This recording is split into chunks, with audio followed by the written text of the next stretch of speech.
મારું નામ રાઠવાની છે। હું ખત્રી વિદ્યાલયમાં અભ્યાસ કરું છું। અમારા પુલ બંધ હોવાના કારણે બેગમાં વજન લઈને ચાલતા આવવું પડે છે। આટલું બધું જોખમ હોવાના કારણે આટલું બધું જોખમ છે તો પણ અમારે પુલ ઉપર ચાલીને આવવું પડે છે। અમારી જોડે પાસ છે તો પણ અમારે પોતાનું ભાડું ખર્ચીને ઘરે જવું પડે છે। બસ ના આવે તો અમારે પોતાનું પ્રાઇવેટ વાહન બી કરવું પડે છે। અમારી સરકારને એવી માંગ છે કે અમારા માટે બસો મૂકે અને અમારા સ્કૂલ થી ઘરે સુધીની બસો મૂકે।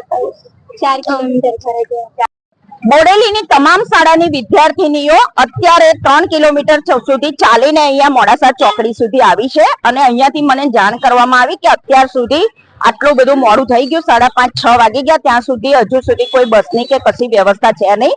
એટલે હું તાત્કાલિક અહીંયા આગળ આવીને વિદ્યાર્થીઓને પૂછ્યું તો એમને એવું કીધું કે અમારી પાસે ગવર્મેન્ટ પાસ છે તો પણ અહીંયા આગળ 3 થી 3 કિલોમીટર અમે ચાલીને સવારે બસ જઈએ છીએ સ્કૂલમાં અને રિટર્ન બી આવીએ છીએ ત્યારે ચાલીને આવીએ છીએ। તો મારું એ બાબતે 5:30-6 વાગી જાય છે ત્યાં સુધી કોઈ ગવર્મેન્ટ બસ કે કોઈ સુવિધા તંત્રએ અહીંયા આગળ રાખી નથી।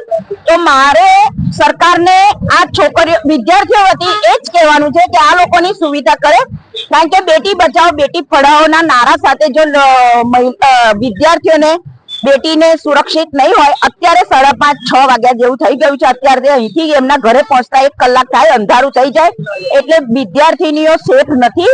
એટલે મારે સરકારને એ જ કહેવું છે કે 5:30 ની આસપાસ આ લોકોને અહીંયા ગાડી બસની સુવિધા કરી આપે। મોનાબેન મંસૂરી।